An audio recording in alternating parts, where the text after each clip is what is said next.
have I got an interview for you. Today's guest, Erik Allen, has been through domestic abuse, alcohol, and drug addiction, and is now devoting his life and his podcast to sharing the saving power of Jesus Christ. After quitting his addiction cold turkey, he has dove headfirst into God's will and is helping men become better versions of themselves by sharing the tools and wisdom he has learned through his years. This episode was so encouraging for me that I could feel myself getting choked up towards the end. You will truly be blessed by his story and his devotion to Christ.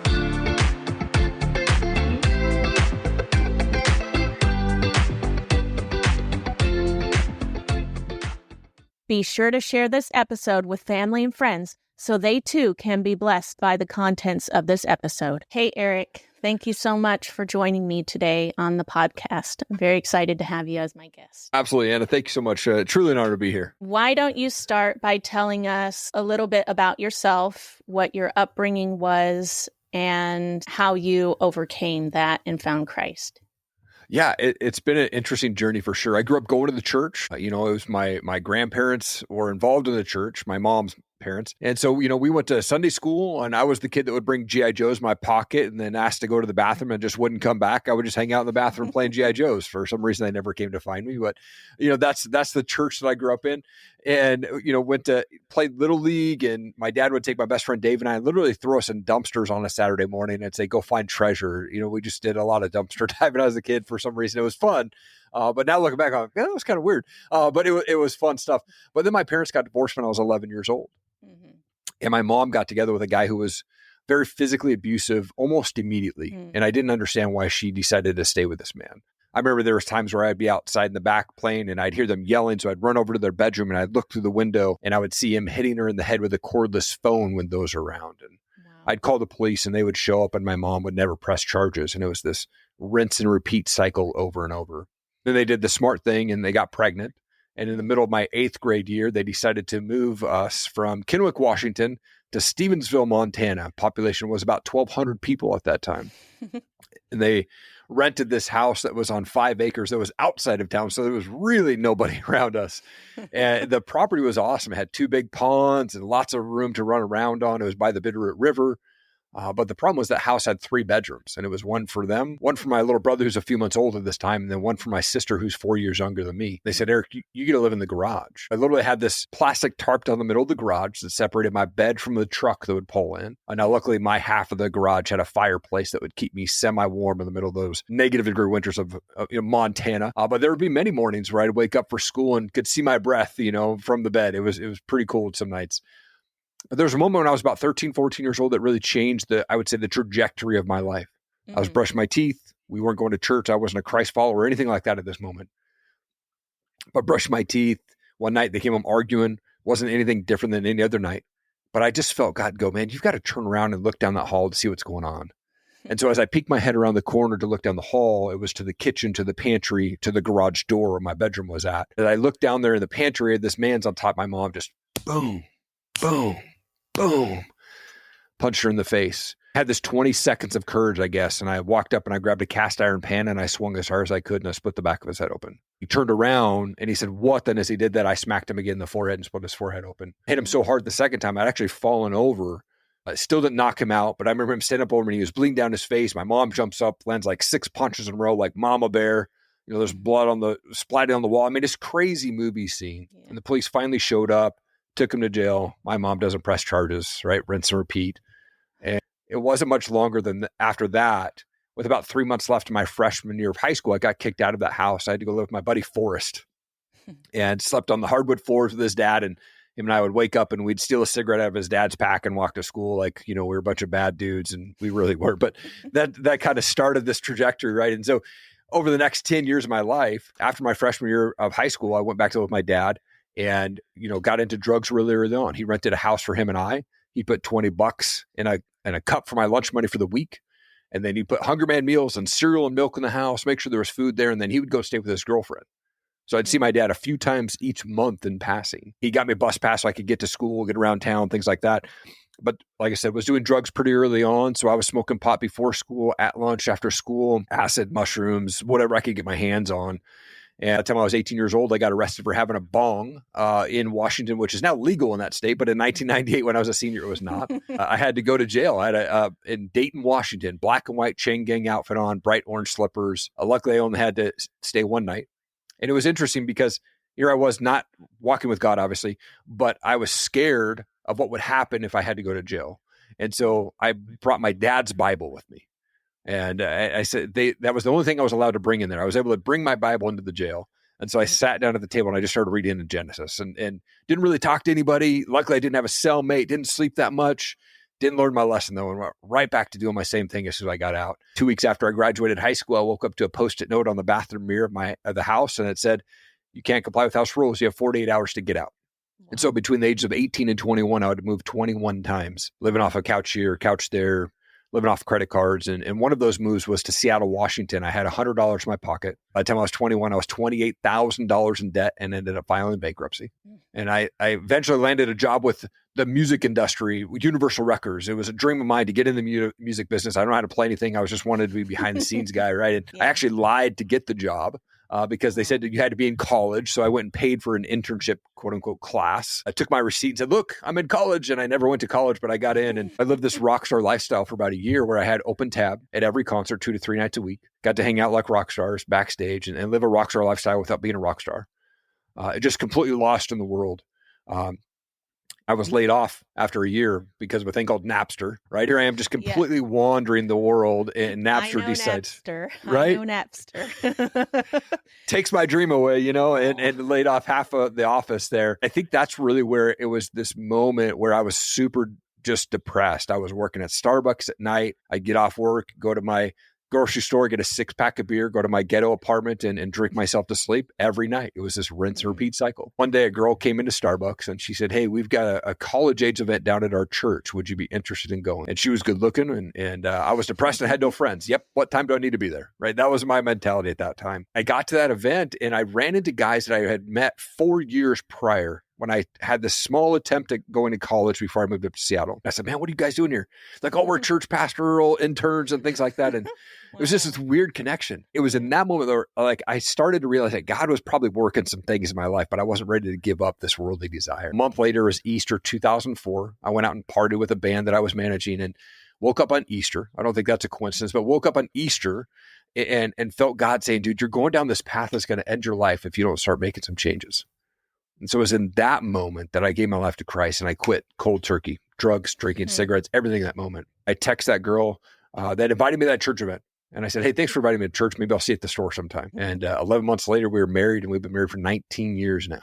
It's just been blessing us and, being married for 19 years, not every year is rainbows and sunshine, but we've been doing this. We're breaking the chains of addiction, rejection, abuse, and divorce that have plagued our family for generations. Praise God for that. My goodness, you have an amazing testimony. It's full of everything. Like you mentioned, movie. It could be a movie. This is like, it's amazing. God had his hand on you the whole time. I can see it. Hindsight's 2020. I'm sure you see it all throughout now. That's how I feel about my own life story is I can clearly see where God's been working the whole time. Yeah. It's hard to see when you're in the middle of it, but he's been working. And like you said, seeing those people that you hadn't seen in like 4 years and all of a sudden there they are is just the way that God works is awesome and I love it. And your story is so encouraging. And to see how you've come up on top of your addictions, you met your wife through everything. God just completely cold turkey. I mean, with my own addiction to pornography, it was kind of cold turkey for me as well. But with alcohol and drugs, I feel like that would be a lot harder to do cold turkey. Did you have a lot of withdrawals? Did you have a lot of tough months? Or was it actually just easy to do? Yeah, for me, it was easy in The reason it was easy, though, was because I changed the environment where I had called up all my buddies and I said, hey, for me, I got to take a break from the party scene. I can't go out to the bars. I can't do this. And what I did was I replaced that scene with men that I found in the church that I started going to that had great marriages. They had been Christ followers for a long time. They were entrepreneurs. They were great employees. And this is way pre-podcast days, but I would say, hey, I want to take you out to Starbucks and I want to understand what you're doing to live the life that you are. And I just sponged up as much of that information as I could. And I just replaced that party scene with just being enveloped with men who loved the Lord, who had great marriages and just spoke into my life. And I'm just sitting them down and saying, I'm going to buy you coffee. I want to understand what you're doing to live the life that you are, because that's what I want.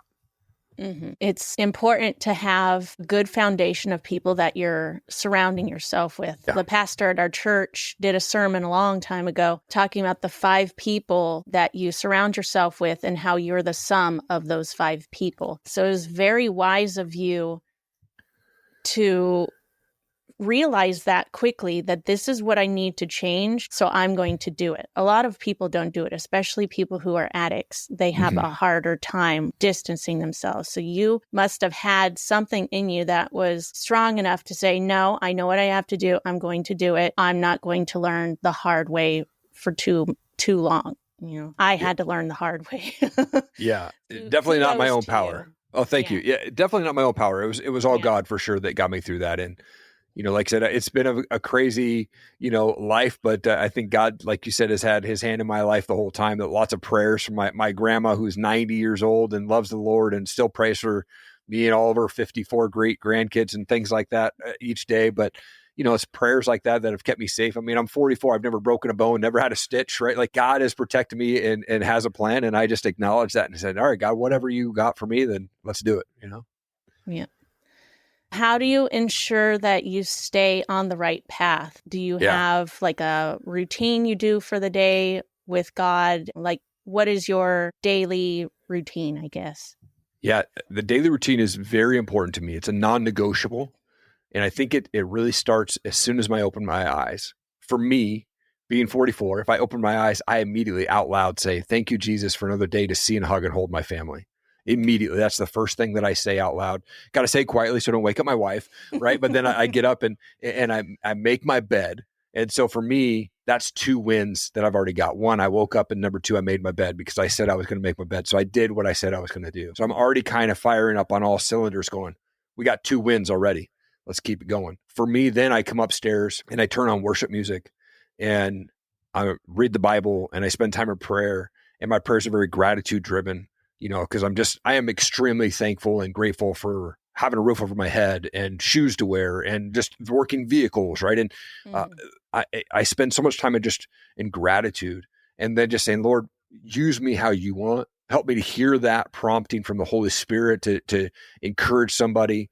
And that prayer time can be 10 minutes. Maybe it's 20 minutes. It kind of depends on the day. I just started reading the Bible again from Genesis 1 at the end of May. I hadn't done that for a really long time. So it's really cool to be going through the Old Testament right now. But I think that's that non-negotiable for me. It's being grateful and then immediately going into prayer time. If I don't have that prayer time, that sets the tone for the day, right? But if I have that tone or have that time with God in the morning, then that's really what excites me about the day. I spoke to a pastor just a couple of weeks ago on my show, and he said something that resonated with me, and I started to implement it. But he said, I made a covenant with God that I would not open my phone to look at email or social media or anything on that phone until I had time with. And I was realizing that when I was waking up, I'd be getting my coffee, I'd be looking at my phone, right? And then I'd come upstairs to go to get my worship time. And so I'd already had like this access to social media prior to this time with God. And I said, man, God, I'm going to make that covenant with you. I don't want to look at my phone or look at emails or any of that until I put you first. I started implementing that a couple weeks back, and man, it's been a game changer for me to not look at my phone or social media or anything like that until I've had that time with Jesus. Yeah. I've actually started doing that too over the last year. It's not easy because everything is on the phone. So it's right there. You want to check to see the time. Usually you get your phone. Emails might be flooding in over the night. especially if you have a business, just where your mind wants to go is let's get this done. Like that's what we think we need to be doing. But it's important to make sure we put God first. Yeah. Because I don't know about you, but when I don't put God first, my day sucks. Totally. I have such a hard time with my children. I have 5 kids, but 4 of them live with me, and they're all home right now because it's summer. Yeah. So if I don't put God first, I can feel that immediately. Yeah. The first time they do something that irritates me. And then I'll tell them, Mommy didn't spend time with God like she should. Learn from Mommy and spend time with God. Put him first. Mommy's going to go read the Bible now, because if she doesn't, it's not going to be a good day for everybody. Totally. Right. So how do you handle the difficult days if you haven't had a chance? Because there are times where, you have to get up early, you have to get going, and it's just not possible to do everything the way that your usual routine would be. Doesn't mean you can't pray, because we can always pray, and I always make time for that. That is the first thing I do. But then, your day might get going, something bad happens, and you have to get out of the house quickly. On those days, how do you handle the fact that you weren't able to finish your routine the way you would have liked? Yeah, I get up before everybody else with quite enough time to make sure. So usually I wake up between 4 and 4:30 every morning. I don't have an alarm. It just, my body wakes me up between 4 and 4:30 every day, and I just get up. Rarely do I have where I have a moment where I'm not able to sit down and pray. But I think when there's moments where I'm like, man, I gotta hustle up, that prayer might be me standing there while my coffee's brewing, going, God, I need to have this day with you. Like, I'm rushing out the house. I don't have time to sit there and read my Bible right now. But I think in that moment, I have to tell myself, like, all right, then we're going to get in the Bible. We're going to listen, or when we're driving or wherever I'm going, I need to listen to a sermon, or I need to have something that speaks life into me.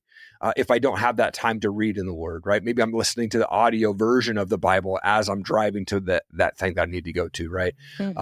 Or I'm doing it later. If I have an early morning phone call, I've had those where I have an interview at 5:30 in the morning or something like that. And I'll do that. And immediately, like if I wake up at 5, I'm hustling up to upstairs, right? And I jump right in to the show. Immediately after the show, I'm spending time in the Word. It really is. If it doesn't happen the first thing in the morning, then I'm going to do it the first opportunity that I have early in the morning, so that it does set the tone for the rest of that day. But like you said, we can pray at any point. And so for me, in those moments, it's praying wherever I can. If it's in the kitchen or brewing coffee or even running up the stairs, right? Like, I am making sure that I'm spending time with God every single day. And that really does set the tone for me as a parent, as a husband, in the way that I approach my day. So if I don't have that, it does definitely set you off. Yeah. Intentionality is important when it comes to this. Yes. Yeah. I have been learning that a lot through my life, because I have major anger issues. And if I don't spend enough time with God, I can immediately see the difference, and I don't like it. So I'm definitely trying to be more intentional and trying to teach my kids that skill, because I didn't have it growing up. I mean, I'm 40 now. I'm just learning it. So it's like, I don't want my kids to go through their whole life not knowing these nuggets. So I'm throwing them their way. Yeah. So that is very good that you have taken intentionality and ran with it. Is very important. Most definitely.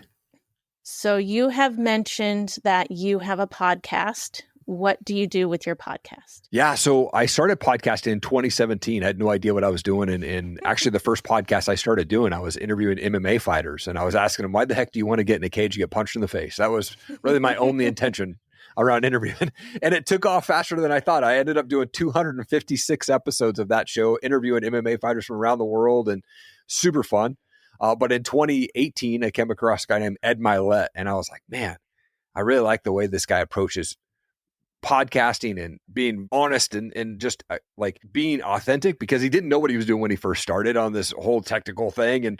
And I like the way that he approached entrepreneurs and his values. And I said, man, I want to talk with entrepreneurs about that as well. And so I started just like following him and sponging up everything he could, and started watching his show more. And then actually landed a phone call with Ed. I won a contest that he ran on Instagram that landed me a phone call with Ed. And I was able to record that and released it as episode 12 of this brand new show called the Erik Allen Show. And prior to that, I had Sean Whalen on, and then it kind of took off from there. And here we are, episode 277 drops this Friday. Nice. of the Erik Allen show. But what ended up happening was the first couple of years I ran the Erik Allen show, I was talking with entrepreneurs. Some were Christ followers, some were not. And it opened up doors to amazing relationships that I have with just awesome people. But about 4 months ago, I just felt God saying, I love what you're doing. You're talking with great people. However, you're not talking about me. You're not bringing me into that show. And I just had this kind of awakening where I said, all right, I'm going to start focusing more where I'm talking with men specifically that struggle in that area of how do we balance the relationship with Jesus and keep our family and our faith and our finances together and our business running together. How do we balance all of that, but then still have this hunger to be like Jesus? How do we balance that as men? And so I just started talking with men about 4 months ago that just specifically target those areas. Now we also get in the business and how Christ envelops into that and helps them that. But it's really around how did you come to know the Lord? What is it that prompted you to step into that? Like how do we intertwine that with our business and things like that? And it's been a huge transition. But I think it's brought in more people to the show. I haven't had any bad flack or anything like that. And I announced to my audience that, hey, I'm going to be making a shift in my show. And it's just been a great experience so far. And that's what I do is I just talk with men about their journeys with Jesus. That is awesome. And definitely something that is needed. Men, I feel, are being really neglected lately in everyday life, in the church. Although our church likes to be very intentional about engaging with the men. Like everything around is aimed more towards men. Because they know that if you can get the men to church, lives can change. God created you guys to be the head. The women are supposed to follow. And a lot of women don't like hearing that. I'm totally fine with saying it because I know it's true. The Bible says so. And I've tried to do it my own way and it sucks. Yeah. So men are supposed to be the leaders. So if you get them on the right track, the women will follow. The children will follow more easily.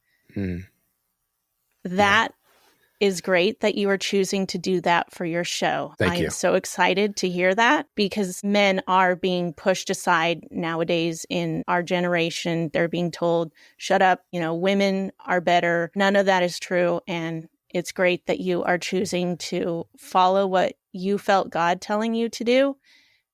And you're going all in. Yeah. I love your approach. You just go all in. When you know that God is telling you to do something, you just go for it. And see what happens. And more people need to do that. That's kind of what happened with this podcast that I'm doing. It's been through several changes. And I love what I'm doing right now. When you go and do what God is telling you to do, it's a lot more exciting. And you have a great show, by the way. And I've been listening to your episodes. You do an awesome job with asking great questions. You have great guests on your show. If people aren't listening to your show or subscribe to it, they need to go do that right now because you do have a great show. That. Thank you. Yeah. I want to know what you define success as. What is success to you? Yeah, this is always an interesting question. In fact, my wife and I were having this conversation just a couple of weeks ago. It was like, how do we define success? I think for me, I've always had this mentality of like, well, I want the house and I want the property and I want the legacy to be built. Like generations can come and live on that property. And, sitting down with my wife, I'm like, it's great and all, but I think what's more important is success for me is if my kids go and follow Jesus. Success for me is if they go and love people how they are and love people where they're at. And success for me is if my wife and I can stay together and show our kids that through the tough times, we made it and we chose to be intentional about our marriage, right? And when we said I do, we meant it. And I think so success for me is being the example for my kids that marriage is tough and we can continue to fight for our marriage, but always putting Jesus first. If my kids who love the Lord and stay that way and follow Jesus all their lives and their spouse do the same and generations to come are the same, that's success for me. I'm so thankful for my wife because we brought our kids home to do homeschool this last year. And the first hour and a half of the day is just my wife reading the Bible with our kids and just speaking life into them and being that example for them. I mean, I've worked from home since 2015. So I'll go downstairs and grab coffee and they're in the middle of prayer. And I'm like, man, what a cool moment to see them. And I know that when I go downstairs, I'm grabbing coffee and they're in this deep conversation. All of a sudden the conversation goes quiet and I look over and they're like, I interrupted a time session, right? I'm like, oh crap, sorry. I'll go back up to my office, right? Like, but I think that's what success is to me, is being able to speak life into our kids, but putting Jesus first and then seeing them love Jesus. And I coached my son's baseball team for the last 6 years. And we had this moment where we had to win and a couple other things had to fall into play for us to make the playoffs. We didn't make the playoffs, but before the game, my son, who's 11, or he's 10 at the time, looks at me and he goes, "Dad, win or lose, we're just going to praise Jesus either way." And I thought, man, what a cool moment for my son to have that realization. Yes, that is awesome. Amen. I don't even know what to say. That was perfect. There's nothing to add, I think, to that. I want to ask you another question related to your podcast and Sure. how you talk to men, entrepreneurs and everything. What's the kind of advice you give them on how they can grow their faith in business? Because a lot of people have a hard time in business trying to keep their integrity. You see these different businesses where, maybe they're getting flack because they stand on their values. How do you encourage someone to want to stay doing God's will in the midst of their business nowadays, especially?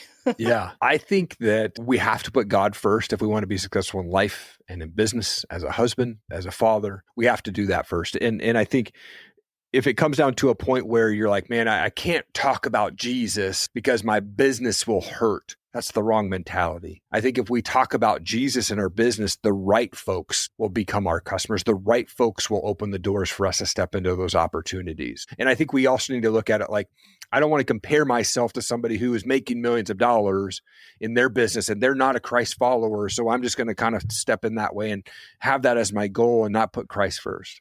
Now, there was a guy that I had on my podcast named Greg Reed. He wrote the book 3 Feet from Gold, and it was an amazing book. But he invited me to go to an event at his house in Carlsbad, California called Prosperity Camp. It was 50 people only, and I walk in there and 49 are millionaires. I'm the one that's not. And I met this guy there named Kelly Cardenas. And Kelly was this surfer-looking dude, long dread, blonde hair, like just the super cool dude. And I was like, man, I want to connect to this guy. And we just started connecting. We were chatting. He's a Christ follower. And that was a great event. I went back down for that same event a couple months later. And Kelly said, "Dude, let's go watch the sunrise and read our Bibles on the beach." I live in Idaho. We don't have access to the beach. So I'm like, man, heck yeah. So, here am I walking through his fancy neighborhood in the middle of the night, like early morning, is still dark. And people are probably like, who's this guy walking through my neighborhood, right?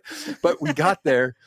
And Kelly and I would go down to the beach. I remember in this moment, I was just expressing it to Kelly. I'm like, dude, I'm around all these people. They're successful in their business and they're all millionaires. And I'm the one that's not. He looked over at me and he goes, man, they are. They're all successful in their business. They all have great businesses. They're all millionaires. He goes, but how many of them have great marriages? I just went, oh, I had my priorities all wrong.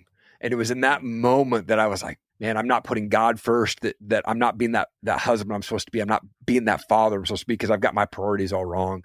I think that moment is what kind of woke me up to going, all right, I have to put God first. I have to implement God into my business. I have to implement God into my podcast. I have to implement God into my everyday conversations. And I think that's what has helped me get on the path that I'm at. But that one conversation with Kelly on the beach was a life changer for me.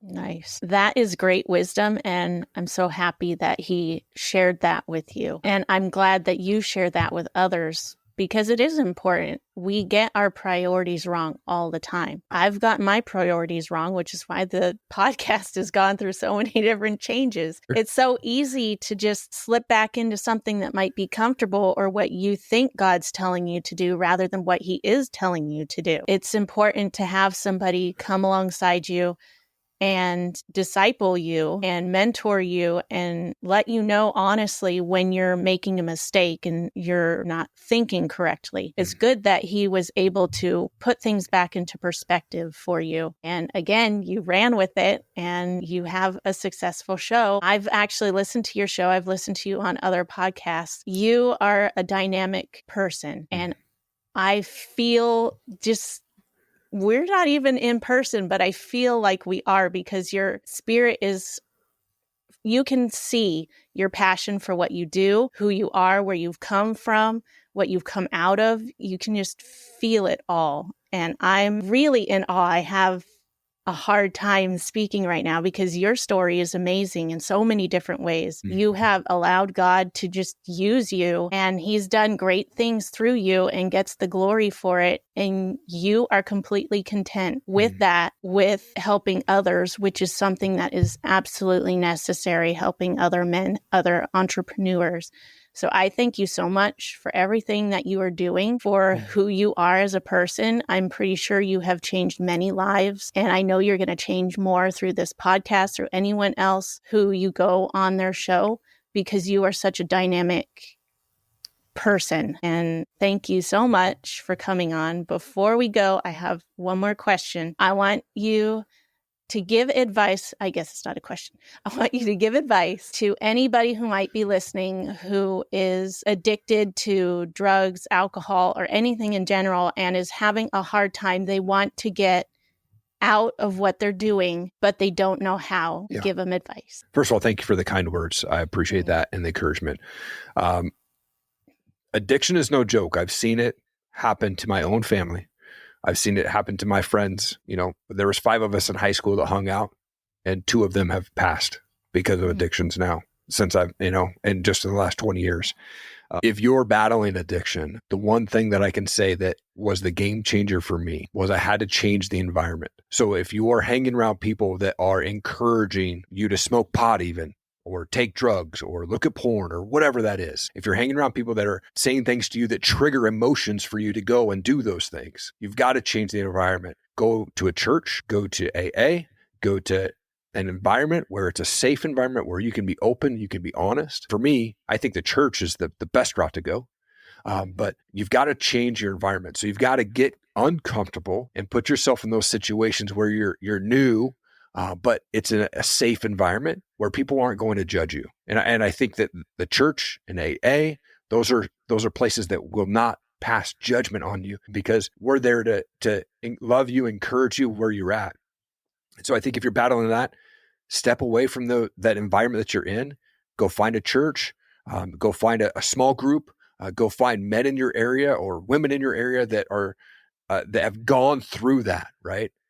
Like I had Ed Milet on the show, and he talked about if you're walking around at 80 degrees, you need to go surround yourself with people that are walking around at 120 degrees, because just being their presence is going to lift you up. It's going to motivate you to be a better person, right? And so do that with people that are in the church. Do that with people that are sober. Do that with people that have changed their lives, and stop doing the addictions that you've gone through or you're currently going through. So step into that, have faith, step into that more. And man, just keep going. And that's how you overcome those addictions. Awesome. Thank you so much again for coming on this show. I have been blessed by our conversation, and I guarantee there's others that will be blessed too. So thank you so much for coming on today, Erik. Absolutely. Thank you. It's truly an honor to be here, Anna. Thank you so much for having me on. Friends, before we close, did something in today's episode resonate with you? Maybe you disagree with something that was said. Use the link in the show notes to leave a question or comment, and I will record a weekly mini-sode that addresses your message. Do you know someone who would benefit from today's content? Why not share the episode with them right now? No time like the present. Are you following the show yet? If not, do it now so you don't miss another episode. Lastly, don't forget to sign up for the mailing list so you can receive your free devotional. Thanks again for joining me today. I look forward to next week's conversation.